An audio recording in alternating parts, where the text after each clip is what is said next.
सभी हमारे प्रतिनिधिगण, आयुर्वेदाचार्य, विशेषज्ञ, वैद्य, वैज्ञानिक, सभी का इस अवसर पर हमारे सभी पत्रकार मित्र, सभी छायाकार बंधु मीडिया के सभी का मैं देवभूमि उत्तराखंड आगमन पर आप सबका हृदय से अभिनंदन करता हूं, आप सबका स्वागत करता हूं।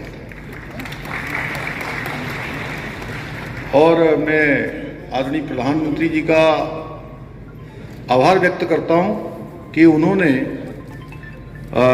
विश्व आयुर्वेद के इस महासम्मेलन को, इस महायज्ञ को देवभूमि उत्तराखंड में आयोजित करवाने का निर्णय लिया। ये हमारे लिए बहुत ही गर्व की बात है कि देवभूमि उत्तराखंड और द्रोण की नगरी देहरादून में आयोजित हो रहे इस कार्यक्रम में 50 से भी अधिक देशों के प्रतिनिधि और 6000 से अधिक विशेषज्ञ भाग ले रहे हैं।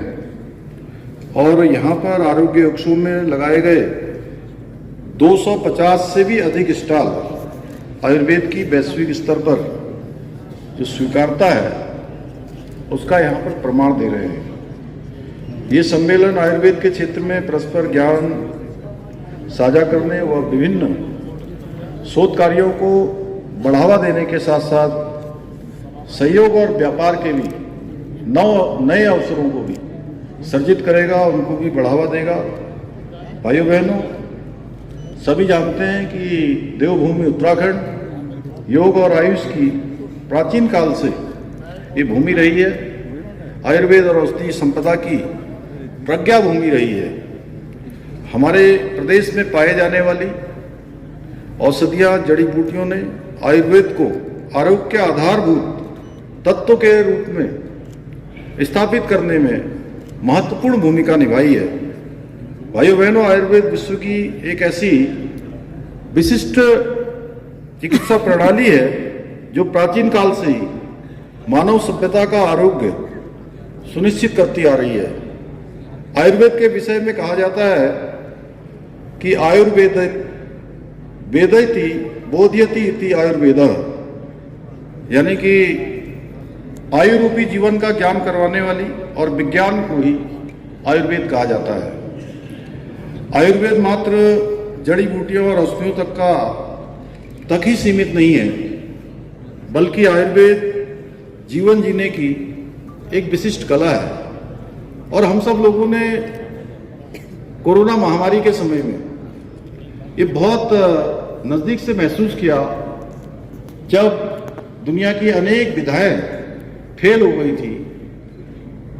और उस समय हम अगर सबसे ज़्यादा किसी प्रणाली पर आधारित रहे थे तो वो यही हमारी आयुर्वेद की प्रणाली है। आयुष और योग पर हम सब उस समय अपने को स्वस्थ किए थे। यह हम सभी सही जीवन शैली के बारे में ये बताता है कि इसका उद्देश्य रोगों को ठीक करना ही नहीं, बल्कि व्यक्ति के अंदर इसका लक्ष्य है कि रोग को होने ही न देना, या रोग अगर हो जाए तो उसको जड़ से समाप्त करना। ये हम सभी के लिए गौरव का विषय है कि आदरणीय प्रधानमंत्री श्री नरेंद्र मोदी जी के दूरदर्शी नेतृत्व में गठित आयुष मंत्रालय आज हमारे इस प्राचीन विज्ञान को पूरे विश्व के अंदर आज नई पहचान दिला रहा है। पूरे विश्व के अंदर आज आयुर्वेद को मान्यता मिल रही है। केंद्र सरकार द्वारा संचालित राष्ट्रीय आयुष मिशन और प्रकृति परीक्षण अभियान जैसे विभिन्न कार्यक्रम आज शहरों से लेकर गांव तक आरोग्य स्थापित करने में अपनी बहुत महत्वपूर्ण भूमिका निभा रहे हैं। अभी मैं आदरणीय मंत्री जी से बात कर रहा था, तब उन्होंने मुझे बताया कि पूरे देश के अंदर यह उन्हें प्रयोग प्रकृति परीक्षण का चल रहा है। और उन्होंने हमारे सभी चिकित्सकों से भी यहाँ से आज अपील की है कि उनको एक सीमा में जाकर प्रकृति परीक्षण को पूरा करना है। आदरणीय प्रधानमंत्री जी के मार्गदर्शन एवं सहयोग से हमारी राज्य सरकार भी प्रदेश के अंदर आयुर्वेद के प्रचार प्रसार के लिए लगातार कार्य कर रही है, निरंतरता से काम कर रही है। वर्तमान में हमारे राज्य में आयुष पर आधारित 300 से अधिक आयुष्मान आरोग्य केंद्रों का संचालन हो रहा है। ई संजीवनी पोर्टल के माध्यम से 70 से अधिक विशेषज्ञों द्वारा आयुष परामर्श प्रदान किया जा रहा है। हम प्रत्येक जनपद में 50 बेड और 10 बेड वाले आयुष चिकित्सालयों की स्थापना कर रहे हैं। हम प्रत्येक जनपद के एक गांव को आयुष मॉडल गांव के रूप में स्थापित कर आयुर्वेदिक जड़ी बूटियों के उत्पादन को भी बढ़ावा दे रहे हैं। इसके साथ ही हमारी सरकार द्वारा प्रदेश में उत्तराखंड आयुष नीति को लागू कर आयुष निर्माण, वेलनेस, शोध, शिक्षा और औषधि पौधों के उत्पादन को गति प्रदान की जा रही है।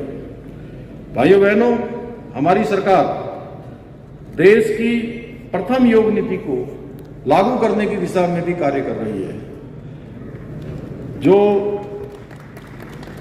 आयुर्वेद और योग को व्यापक स्तर पर साथ लाकर स्वास्थ्य के क्षेत्र में एक नई क्रांति लाने में महत्वपूर्ण भूमिका निभाएगी।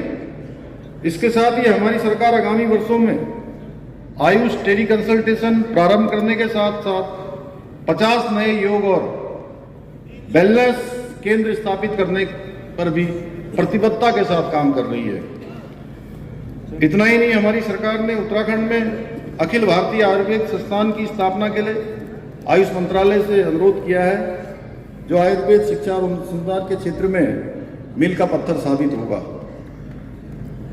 अभी कोटेचा जी ने बताया कि इसकी प्रक्रिया आगे चल रही है और जैसे ही हमको भारत सरकार से स्वीकृति मिलती है तो जो आदरणीय प्रधानमंत्री जी से हमने अनुरोध किया है, जल्दी ही एक बड़ा केंद्र हमको अखिल भारतीय आयुर्वेद संस्थान के रूप में भी मिल जाएगा, जिससे निश्चित रूप से योग और आयुर्वेद की प्रचार प्रसार होगी, लोगों में जागरूकता आएगी और नए नए रिसर्च होंगे, नए नए से शोध होंगे। भाइयों बहनों, आरोग्य मेले में हमारे 8 विभागों के स्टॉल भी लगाए गए हैं, जो समग्र स्वास्थ्य और कल्याण के क्षेत्र में हमारा जो व्यापक दृष्टिकोण है, उस व्यापक दृष्टिकोण को प्रस्तुत करने का भी काम कर रहे हैं। इस सम्मेलन में आयुर्वेद शिक्षा और अनुसंधान में अग्रणी भूमिका निभाने वाले हमारे आयुर्वेद महाविद्यालयों के प्राचार्य भी उपस्थित हैं। मैं आप सभी से इस विशेष रूप से आह्वान करना चाहूँगा कि आप सभी हमारी जड़ी बूटियों के जो हिंदी नाम हैं, उन हिंदी नामों के साथ ही अंग्रेजी के नामों को भी प्रचारित करें। ये मेरा आप सबसे विशेष अनुरोध है। जैसे कि हम पहाड़ में, यहाँ उत्तराखंड में अधिकांश स्थानों पर किलमोड़े को जानते हैं, बहुत लोग नहीं जानते होंगे किलमोड़ा क्या होता है। पंकज जी, आप जानते हैं?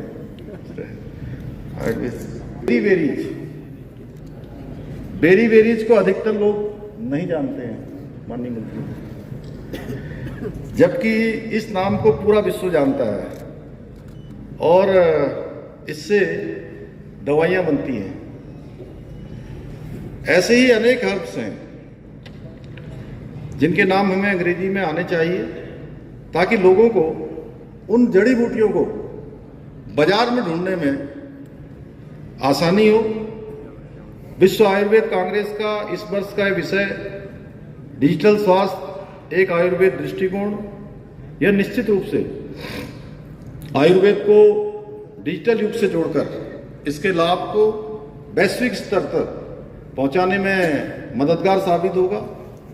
भाइयों बहनों, मुझे पूरा विश्वास कि देवभूमि उत्तराखंड में आयोजित हो रहा ये वैश्विक सम्मेलन पारंपरिक चिकित्सा विज्ञान को आधुनिक तकनीक से जोड़ने का एक महत्वपूर्ण मंच साबित होगा तथा संपूर्ण विश्व तक हमारी जो सनातन संस्कृति है उसके द्वारा बताए गए सर्वे संतु निरामया के संदेश को पहुंचाने में निश्चित रूप से सफल होगा।